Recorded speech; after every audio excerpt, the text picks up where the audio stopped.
But I think that's good advice. Don't be a follower, be a student, right? Take advice, but not orders. Take information, but don't let somebody, order your life. Make sure what you do is the product of your own conclusion. Excellent note to make. Make sure what you do is the product of your own conclusion. Not to do what someone else says. Take what someone else says, process it, think about it, ponder it. If it makes you wonder, if you'll follow just a little bit of those simple guidelines. I'm telling you, the learning process can be speedy, swift, powerful. Your learning curve can go up, and then applying it to your business, your life, your family, conversations, equities of all kinds. You'll find some progress like I did that first 5 years when I met a teacher willing to share with me, turned my life around. Progress I couldn't believe happened for me. Okay, let's get started. I want to review, I was here last time and we talked about the 5 major pieces to the life puzzle.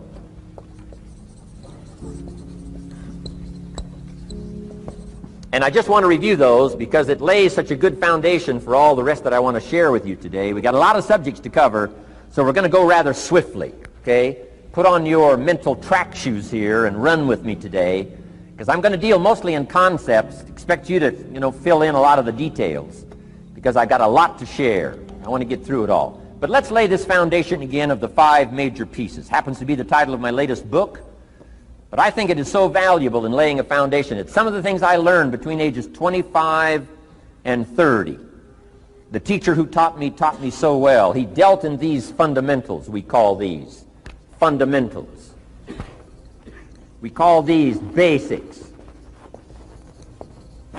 Basics for sports, fundamentals for sports, fundamentals for your business, fundamentals for the way you deal with your family, a few simple things, a few basic things that if you practice every day can make all the difference in the world, how it works out. I boiled it down to 5 major pieces to the life puzzle. Let's just review those. Number 1 is philosophy.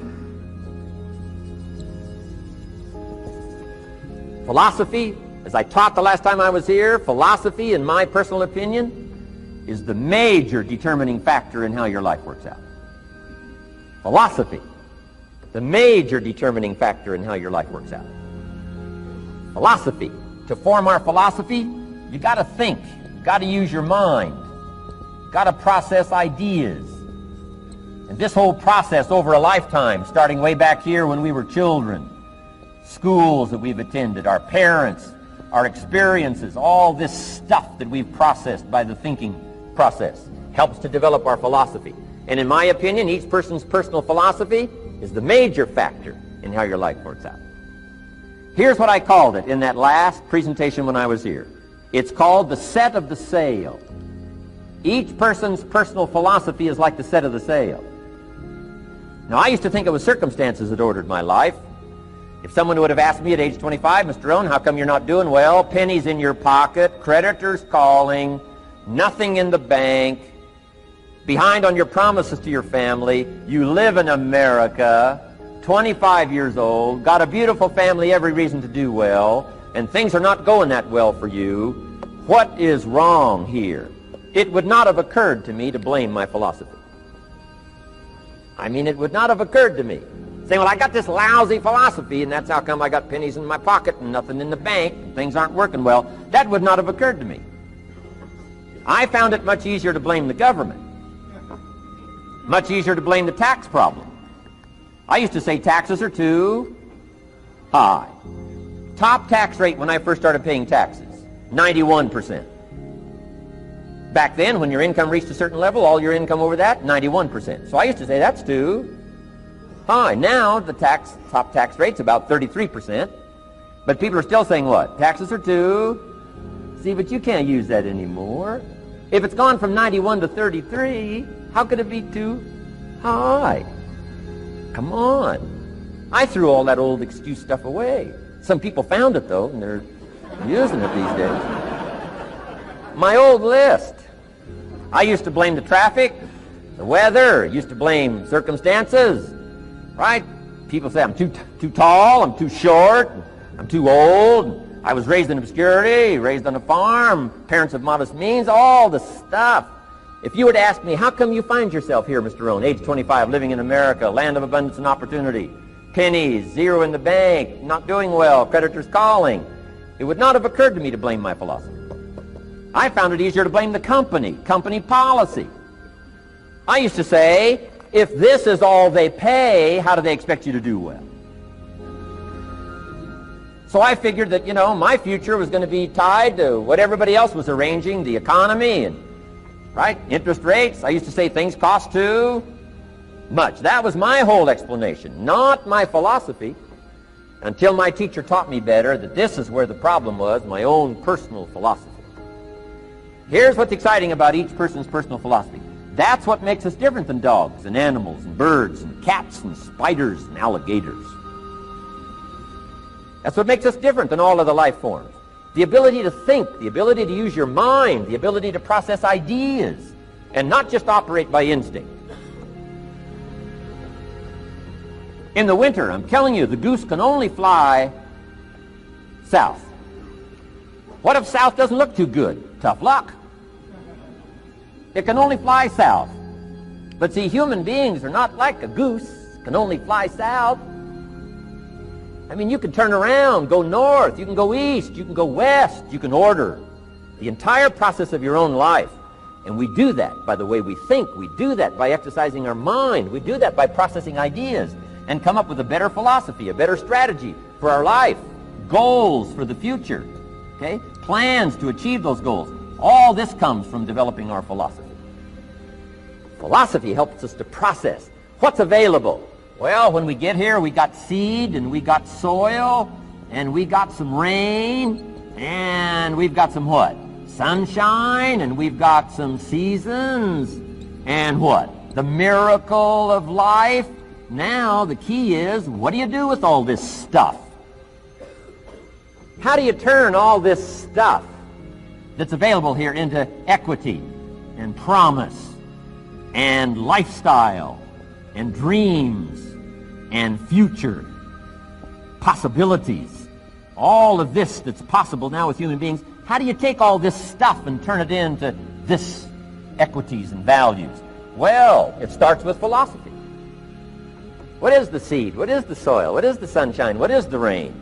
Is it possible to take some of each of all the stuff that's available and turn it into food and turn it into value and turn it into nourishment, turn it into something spectacular and unique that no other life form can do? And the answer is yes. But you cannot deal with all this stuff and what to do with it unless you start refining your philosophy. Think, use your mind, come up with ideas, and strengthen your philosophy. So the seed and the soil and the rain and the sunshine, this is called, the economy and the banks and the money and the schools and everything that's available out there, processing information, what to do with all that, and turn it into equity and value. That is the major challenge of life, my personal opinion. So each person's personal philosophy now is going to determine what you're going to do with seed and soil and sunshine and rain and miracle, the change of seasons. That's it. My personal opinion. Each person's personal philosophy is like the set of the sail. That's what this seminar is for today. Help you to trim a better sail. You don't need a better economy. You don't need better seed and soil. In fact, when it comes to seed and soil and rain and sunshine and seasons and the miracle of life, that's all you got. Now, what if you blame this stuff? Then you're blaming all you got. If you blame the economy, and you blame the schools, and you blame the teachers, and you blame the sermons and the preachers, and you blame, the marketplace, and you blame the company and company policy, what else is there? When some people get through with their blame list, there isn't nothing else. That's all there is.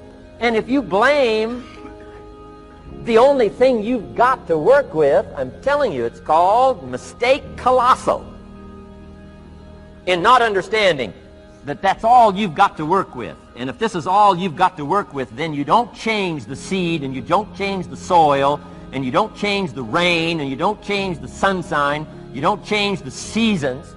Right? Guy says, I'll take 3 springs, 4 summers, 9 falls. No, you can't fool with this stuff. You got to take it like it comes. Then what do you change to make your life work well? You got to start with your philosophy.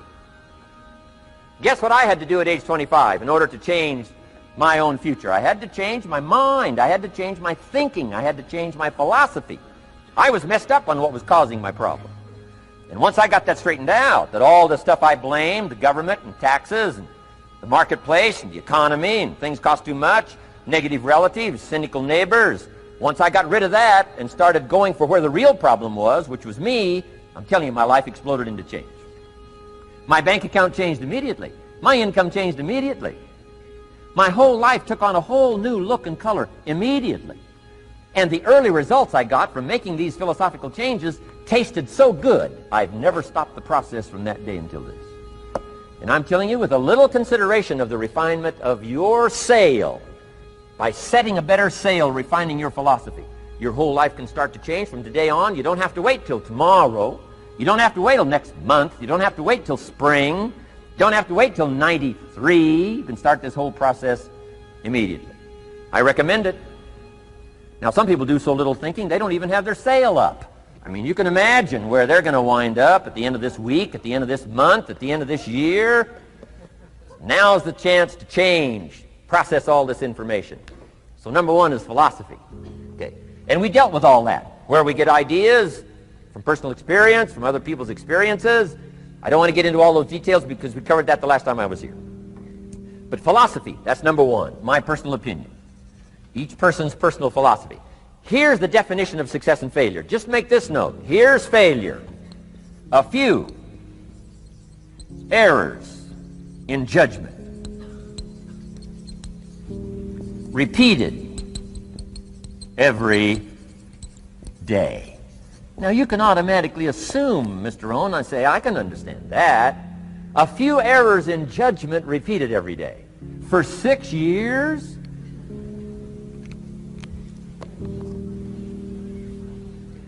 I'm with my father. I think I told this story the last time I was here. My father, 88 years old, he's never been ill, still hasn't retired. Not long ago, midnight, we're getting ready to go to bed. We've drilled a new well, got some extra water, got some more acres going. He's all excited. At midnight, we're getting ready to go to bed. My father's eating what he calls his midnight snack. A little bite to eat before you go to bed. Don't have to go to bed hungry. And I'm watching him eat this midnight snack. Guess what he had? An apple, a few graham crackers, and a glass of grapefruit juice. I said, no wonder my father's so healthy. My mom taught us all those good health practices. Taught me when I'm growing up, right? I'm an only child. I've never been ill. Passed the big 5-0 some time ago. My 2 daughters, 32, 33, never been ill. My grandkids, never been ill. I'm telling you, the legacy lingers on. As I watched my father have this midnight snack, suddenly it occurred to me. I know that's part of it. An apple, what? A day. That's gotten to Dallas-Fort Worth, right? An apple. An apple a day keeps the doctor away. Good question for this intelligent audience. What if that's true? You say, well, Mr. Rohn, if that's true, that would be easy to do. Then what's the problem? It's easy not to do. It's easy not to adopt it as your own personal philosophy. Or the guy messed up the saying. Guy says a Hershey bar a day. Say, no. No. You've been watching too much television. It is not Hershey bar. You've got to be smarter in philosophy than to fall for the Hershey bar a day when it's an apple a day. You've got to be smarter than that. And if you make that kind of an error in judgment every day for 6 years, I'm telling you, it'll accumulate into disaster. Sometimes the first year you say, well, you know, I'm so healthy now, what difference is it going to make? You've got to be smarter than that. Just because disaster doesn't fall on us at the end of the first day doesn't mean disaster isn't coming. You've got to be so smart that you look down the road and say, will the errors in my present judgment of philosophy, what's that going to cost me in 1 year, 6 years, 1 month, 6 months? I'm telling you the money cost and the health cost and the success cost is too gigantic if you'll look down the road a little ways and say, are there errors in my current judgment like an apple versus a Hershey bar? Is that just a good illustration of some of the rest of my errors in judgment? If it is, that's where I found myself at age 25. I started working when I was 19. I met my teacher who helped turn my life around when I was 25. That's 6 years. At the end of the first 6 years of my economic life, I've got pennies in my pocket. I've got nothing in the bank. The creditors are calling saying, hey, you told us the check was in the mail. I'm embarrassed. I'm behind on my promises. I live in America. I'm a 25-year-old American male. I got a nice family, every reason to do well. And I'm messed up. Now, what's messed up? I used to think it was the community that was messed up, and the country was messed up, and the government was messed up. If those Democrats ever get in the White House, that'll really mess things up. If the Republicans stay in power, that'll really mess things up. The economy was messed up. Interest rates are messed up. I thought all this stuff was messed up. Then I found out that's not what was messed up. I was criticizing the only thing I had to work with. What was really messed up was my own personal philosophy. My own errors in judgment in my own personal philosophy brought me in 6 years to pennies in my pocket, nothing in the bank, and trying to explain why I wasn't doing well, living in America, 25-year-old American male, got a family, every reason to do well. Now, once I understood this, here's the formula for failure: errors in judgment, being lax about developing your own personal philosophy. I'm telling you, it's called accumulated disaster. It doesn't matter whether it's your health or your bank account. Guy's got an empty bank account, probably has high cholesterol. Why? Over the last 6 years, he never paid attention to either one. And it doesn't matter whether it's a dollar, or whether it's your money, or whether it's your cholesterol count. All you got to do is commit the errors, and just because disaster doesn't fall on you at the end of the first day that you don't eat an apple. You say, well, I didn't eat an apple today, and tonight I'm not ill. Well, you got to be brighter than that. Someday you got to leave first grade. The reason we make those first grade desks so small so they won't fit at age 25. I mean, right? You don't belong here anymore. Come on. Now let me give you the secret to success. The formula for failure: a few errors in judgment repeated every day for 1 month starts the weakness, starts the disaster process. You can imagine what happens in 6 years. Now here's the formula for success: a few simple disciplines practiced every day. And you've started a whole new process called a whole new life. A few simple disciplines practiced every day. And if you decide today to go for the apple instead of the Hershey bar, I'm telling you, you have begun the process of turning your life around. And if you keep up that process, not only with your health habits, but with your money habits and with your communication habits, with your sales habits and management habits and every other habit that you've got, if you'll start that process, eliminate the errors and replace it with disciplines practiced, I'm telling you, you can start this process of life change immediately. After today, you don't ever have to be the same again. Only by choice. You don't have to walk out of here the same as you walked in today. Only by choice. You can start a whole new process. And you say, well, Mr. Rohn, is it that simple? Yes, it's that simple. Where else would you start but with an apple? You don't have to start with something staggering. What if you should be walking around the block for your good health and you don't? What'll that do in 6 years? I'm telling you, the word is disaster.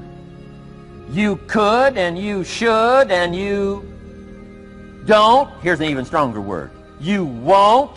I mean, don't might mean you're careless. Won't probably means you're stubborn. And either one's called disaster. Could, should, don't.